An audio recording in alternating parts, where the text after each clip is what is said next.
साथींनो, आजचा हा कार्यक्रम आणि या कार्यक्रमाला एक अनोखी सुरुवात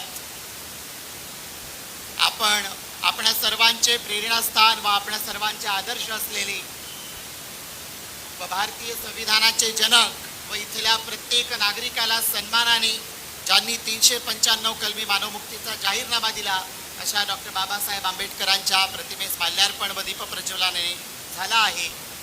यानंतर आजच्या कार्यक्रमाला उपस्थित असलेल्या ज्यांच्या गाण्यांचा व ज्यांच्या शाहिरी पथकाच्या माध्यमातून उभ्या महाराष्ट्राला एक विवेकी व संघर्षरत अशी विचारधारा लयबद्ध करून मिळते आहे अशा आमच्या क्रांती साथी शाहिरा शीतल साठे यानंतर संविधान गीत सादर करतील अशी मी त्यांना विनंती करते.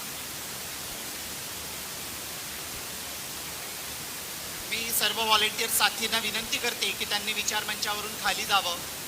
सर्व स्वयंसेवक साथींना देखील विनंती, त्यांनी विचारमंचावरून तात्काळ खाली जावं. डॉक्टर बाबासाहेब आंबेडकर यांना आणि भारतीय राज्यघटनेला समर्पित असं आहे आणि सर्व भारतीयांना हे गीत आम्ही समर्पित करतो आहे. सुरुवात करतो आहे संविधान गीताला.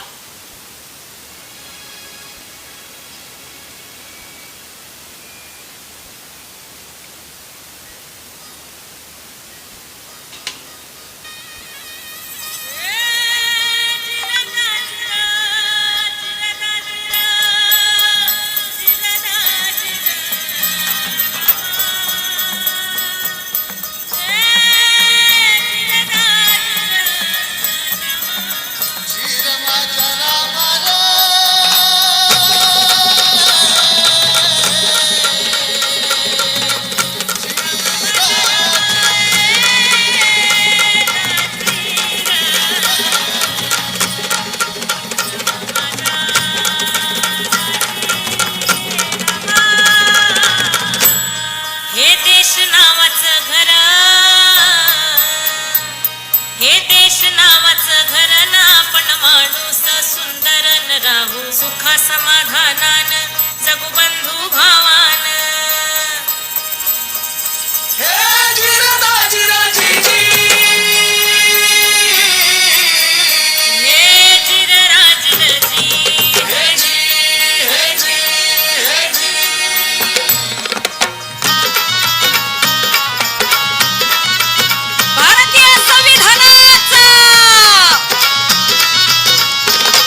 जगू बंधू भावान हे जिरता जिरजीजी. हे जिरराजिरजी. हे जी, हे जी, हे जी.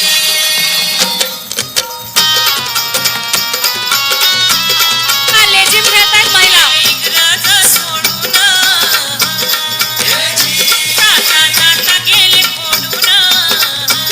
हे जी.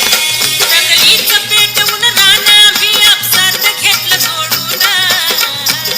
हे जी, असा गुलामीतला देश गेला स्वतंत्र लढून. या हो बलिदानाची बना तुम्ही सांगते हात जोडून. हे जी. जे जे करतीत निवास नया भूमीवर घेती श्वास. असा गौरवशाली इतिहास जपावा स्वाभिमानान. हे जिरता जिरजीजी. हे जिरराजिरजी. हे जी, हे जी, हे जी.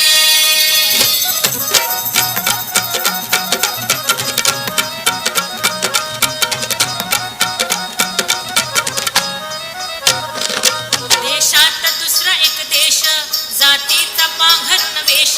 जगतो कुंपण बांधून त्याच्या हाती गुलामी भास.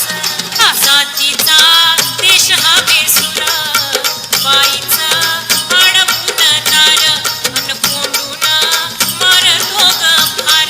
असा जातीचा जिना उतरता चढता येईना. जातीच्या नुसार काम दर्जाच्या नुसार दाम. शिवशिवीचा विटाळ दलितांच्या माथी किटाळ. जात घेऊनच जन्मत आईबाच्या पोटी बाळ. अडकू द्या साथी रंगा नको कुणी उपाशी नंगा. नको जाती धर्मात दंगा तहजीब यमुना गंगा.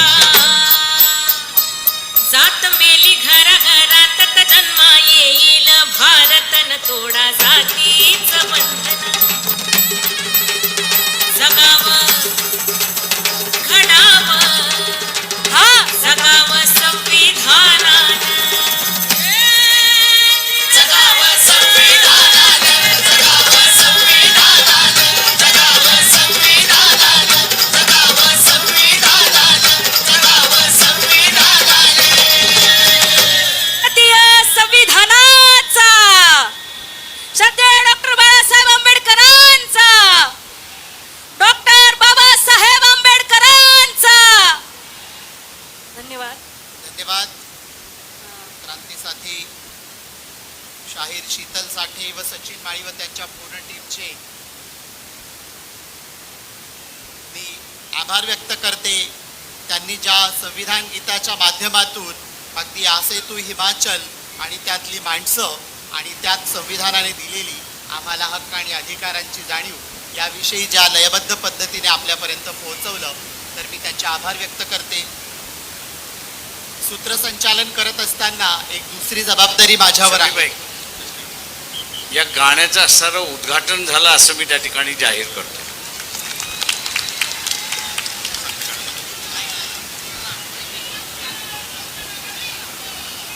आदरणीय बाळासाहेब आंबेडकरांच्या वतीने आज क्रांती साथी शाहीर शीतल साठे व त्यांच्या टीमने संविधान गीत जे सादर केलं त्याचं उद्घाटन झाल्याचं आणि खऱ्या अर्थानं मी त्यांचे आभारही व्यक्त करेल की एक खूप सुंदर असं गीत त्यांनी आम्हाला दिलं जे की आम्हाला अनेक वर्ष पुढचे संविधानाच्या मुवमेंटला घेऊन जात असताना आम्हाला रस्त्यावर उपयोगी पडेल. So thank you. आज या संविधान सभेच्या निमित्ताने सूत्रसंचालन करत असताना एक दुसरी जबाबदारी देखील माझ्यावर आदरणीय विचार मंचावरील मान्यवरांनी टाकलेली आहे आणि ती म्हणजे प्रास्ताविक. खऱ्या अर्थानं एवढ्या मोठ्या सभेचं प्रास्ताविक करणं अर्थातच सभा पुढे काय करणार आहे जरी सूत्रसंचालन मी करत असले तरी या सभेचा मूळ हेतू काय आहे ही भूमिका मांडणं आहे. खरं म्हणायला गेलं साथींनो आपण सगळे बघतोय की आज या क्षणाला आमच्या देशातली स्थिती आणि परिस्थिती काय आहे आणि ज्यावेळी आम्ही संविधान हा शब्द उच्चारतो त्यावेळी आमच्यामध्ये एक विश्वास तयार होतो आणि हा विश्वास असल्याशिवाय हा देश चालत नाही, इथलं राष्ट्र चालत नाही. या देशात असलेली व्यवस्था चालवता आम्हाला येता येणार नाही. आणि हा विश्वास कायम ठेवण्यासाठी आणि आमच्या संविधानाने आम्हाला काय मूलभूत भूमिका दिलेली आहे आणि आता नेमकी परिस्थिती काय आहे यासाठी ही संविधान सभा. खऱ्या अर्थानं पाहिलं तर या देशात RSS सोडून 1946 पासून तर 1949 पर्यंत ज्यावेळी या देशाच्या संविधान निर्मितीचे काम संविधान निर्माते भारतरत्न डॉक्टर बाबासाहेब आंबेडकर व पूर्ण संविधान मसुदा समिती करत होती, त्यावेळी राष्ट्रीय स्वयंसेवक संघ सोडला. तर राष्ट्रीय स्वयंसेवक संघाने कुठल्याही प्रकारचा विश्वास या संविधानाच्या भूमिकेवर दाखवला नाही किंवा संविधान सभेत होणाऱ्या चर्चांवर दाखवला नाही. त्यांचं असलेलं जे मुखपत्र होतं पाचजन्य, या पाचजन्यमध्ये सातत्याने संविधान विरोधी आर्टिकल आणि संविधान विरोधी भूमिकाच छापून येत होत्या. अशा पद्धतीनं सातत्याने एकच गोष्ट की हे संविधान कशा पद्धतीनं चुकीचं आहे आणि हे चुकीचं संविधान आमच्यावर का लादलं जातं या पद्धतीची भूमिका या देशातला मनुवादी विचारांचा संघ लादत होता त्या आपल्या पाचजन्य या मुखपत्रातून. खरं म्हणायला गेलं तर गांधी हत्येनंतर ज्या काही पॉलिटिकल अरेस्टेड होत्या, ज्या काही राजकीय पकड म्हणून RSSच्या प्रमुखांना पकडण्यात आलेलं होतं, त्यामध्ये RSSचे द्वितीय सरसंघचालक MS गोळवलकर यांचं देखील नाव होतं आणि या गोळवलकरांना देखील त्यावेळी ताब्यात घेण्यात आलं होतं. हे सगळं झाल्यानंतरही ज्यावेळी संविधान सभेने आपला पॉलिटिकल कैदी कुणी असू नये अशा पद्धतीची एक भूमिका संविधान सादर झाल्यानंतर किंवा संविधानाने मांडली, त्यानंतर RSSने संविधान मान्यच केलं नाही अशा पद्धतीने संघाने नेहमीच संविधान विरोधी भूमिका कायम ठेवली. संविधान तयार होत असताना असेल, संविधान अर्पण करत असताना असेल आणि सातत्याने संविधान विरोधी जाणं हे RSSचा नेहमीचा अजेंडा राहिलेला आहे.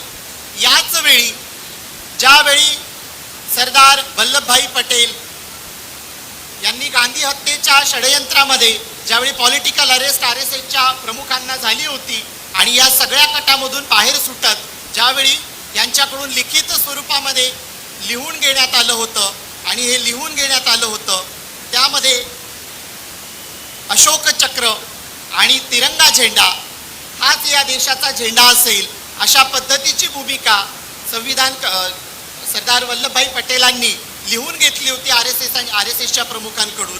आणि ही सगळीच्या सगळी आपण जर पाहिली तर याविषयीचा एक GR देखील त्या काळात निघाला होता. पण तरी देखील संविधान विरोधी कारवाया करणं संघ आणि संघ परिवाराने कधीही थांबवलं नाही. आजच्या क्षणालाही आपण बघतोय की संघ आणि संघ परिवार आणि संघ परिवाराच्या असलेल्या ज्या काही सामाजिक शॅडो आर्मीज आहेत त्यासोबतच त्यांच्या राजकीय भूमिकांना घेऊन जे राजकारण करणारे आहेत ते संघ परिवाराची संविधान विरोधी भूमिका समाज मनामध्ये आणि समाज माध्यमातून पेरण्याचं काम करत आहेत.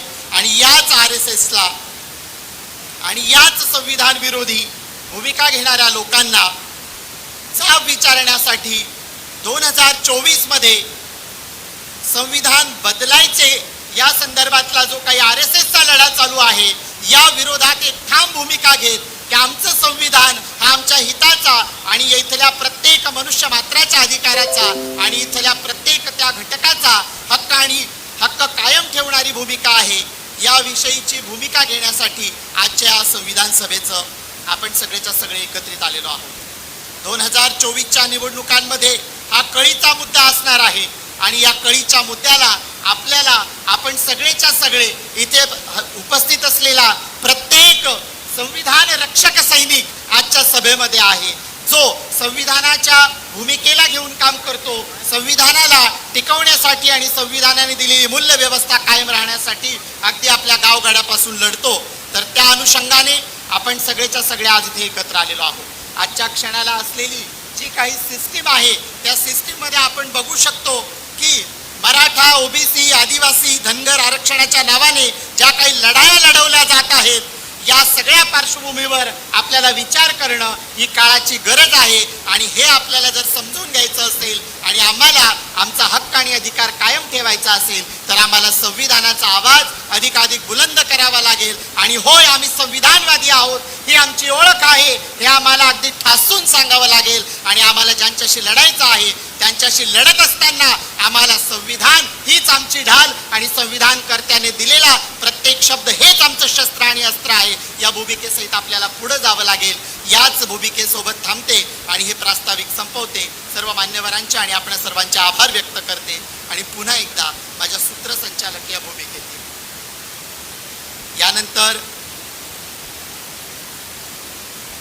आजच्या या कार्यक्रमाचं स्वागतपर भाषण करण्यासाठी मी माननीय विभागाच्या वतीनं या ठिकाणी या ज्या स्पर्धा घेण्यात आल्या याचं बक्षीस वितरण या ठिकाणी समारोप होतो आहे. शब्दसुमनांनी स्वागत करावं व सर्वांचं स्वागत करावं. धन्यवाद.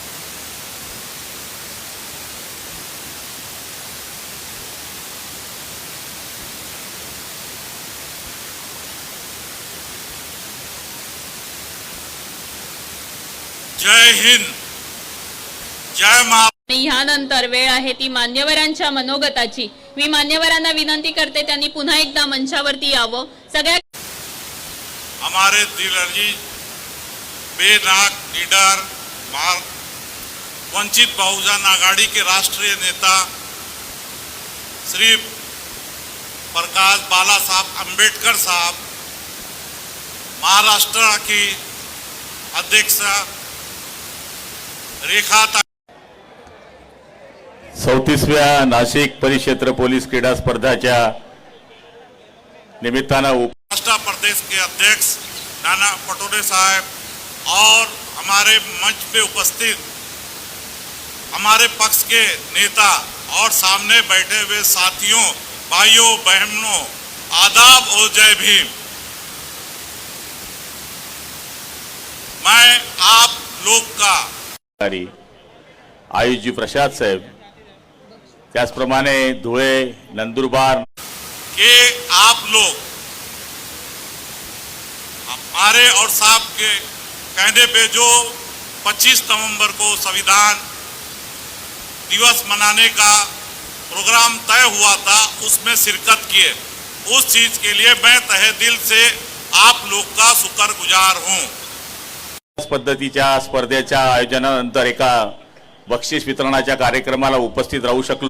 साहब ने दिया, इस संविधान के बिना पर हम बहुजन इस हवा में खुली सांस ले रहे हैं और इस संविधान की वजह से हम सब सुरक्षित हैं. और ये जब तक संविधान रहेगा, जब तक जवळपास 6 विभागांनी या ठिकाणी भाग घेतला.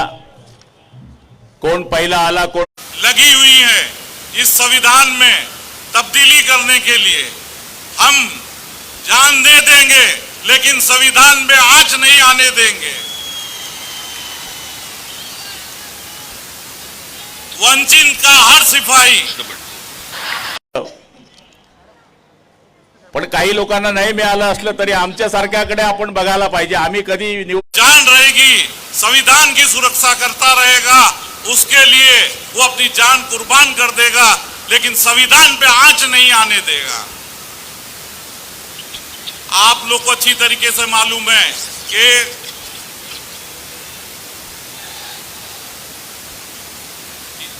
इस संविधान के बिना पे आता याच्यातले स्पर्धेतले लोक राज्य स्तरावर जातील. मग मुस्लिम ममालिक हैं इस वर्ल्ड में, लेकिन जो हिंदुस्तान का संविधान है, इस संविधान के बिना पर मुसलमान को भी यकसा हक हासिल है, चाहे वो सर्विस में हो, चाहे जो भी दुनियादारी के मामलात में उसको यकसा सर्विस मिल रही. पुरुषांबरोबर महिलांनी सुद्धा जोरदार कामगिरी या ठिकाणी दाखवलेली आहे. आणि मला का हक ही नहीं है. यहाँ तो संविधान ने प्राइम मिनिस्टर को दिया है, लेकिन अवाम को यह हक दिया है कि वो उससे भी जवाब तलब कर सकता है.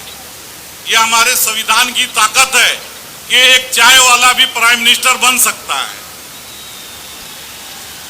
और यही संविधान की ताकत लौकिक करेल. आजच्या या कार्यक्रमाला मला बोलवलं, माझ्या हातचे आपण सगळ्यांनी सत्कार स्वीकारला. और हम हमेशा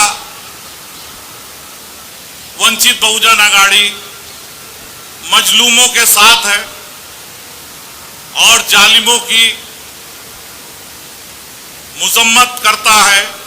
जैसे इजराइल में गुलाबरावजी पाटील यांनी आत्ताच आपल्याला मार्गदर्शन केलं आहे आणि आता त्यांना विशेष मला या ठिकाणी सांगायला आवडेल की पे जो भी है उस जगह पर इजराइल बमबारी कर रहा है, हम उसकी मजम्मत करते हैं और हमारे प्राइम मिनिस्टर से निवेदन करते हैं कि उसमें इंटरफेयर करे और फिलिस्तीन की तरफ से गुहार लगाए कि जंग बंदी हो सके, क्योंकि कार्यक्रमामध्ये आहोत. बक्षीस वितरणानंतर समारोप प्रसंगी या मुख्य कार्यक्रमाचं करते हैं और हम ये उम्मीद करते हैं कि इंशाअल्लाह 25 नवंबर को इसी तरीके से हम संविधान दिवस को धूमधाम से मनाएंगे. और मैं आप लोग के बीच से ये बोलते हुए रजा ले समारोप समारंभ प्रसंगी उपस्थित सर्व मान्यवर, मागील जवळपास एक आठवड्या जो लोग मुंबई और जहां भी अलग अलग जिले से इस सभा में तशरीफ लाने आए, मैं मुंबई कमेटी की तरफ से आपका बहुत बहुत शुक्रिया अदा करता हूं. जय हिंद, जय भीम.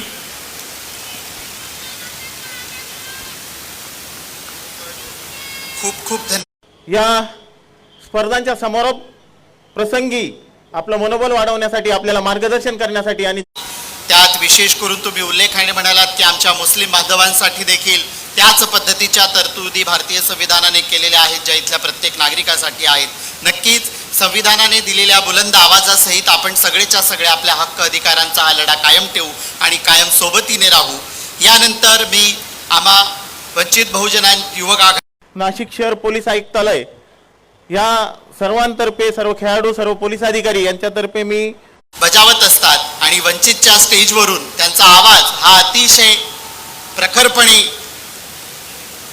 येत असतो, असे आमचे आदरणीय सर्वजितजी बनसोडे, उपाध्यक्ष वंचित बहुजन आघाडी यांना या विचार मंत्रावर आमंत्रित करते की त्यांनी आम्हाला मार्गदर्शन करावे. कालपासून आपल्यामध्ये आपला उत्साह वाढवण्यासाठी उपस्थित राहिले आणि स्वतः खेळामध्ये सहभाग घेतला. मी सरांचे सुद्धा आभार व्यक्त करतो. या कार्यक्रमासाठी जन आघाडी आयोजित आजच्या या संविधान सन्मान महासभेचे मुख्य मार्गदर्शक त्यांचा संपूर्ण टीम सहभागी झाली आणि आपल्याला पोलीस दलाला प्रत्येक गोष्टीमध्ये ते मदत करत असतात आणि ह्या स्पर्धा आपल्याच स्वतःच्या आहे अशा समजून विचार मंचावर उपस्थित सर्व सन्माननीय अतिथी, आजच्या या जाहीर सभेच्या पाठीमागचा उद्देश आपल्या सर्वांना लक्षात आला असेल. अवघ्या 4 ते 5 दिवसामध्ये PR पाटील सर नंदुरबार, अहमदनगरचे ॲडिशनल SP श्रीमती स्वाती बोर, नाशिक शहरचे पोलीस उपायुक्त श्री चंद्रकांत खांडवी, हे सर्व आजच्या या सभेच्या माध्यमातून मी सुरुवातीलाच विनंती करणार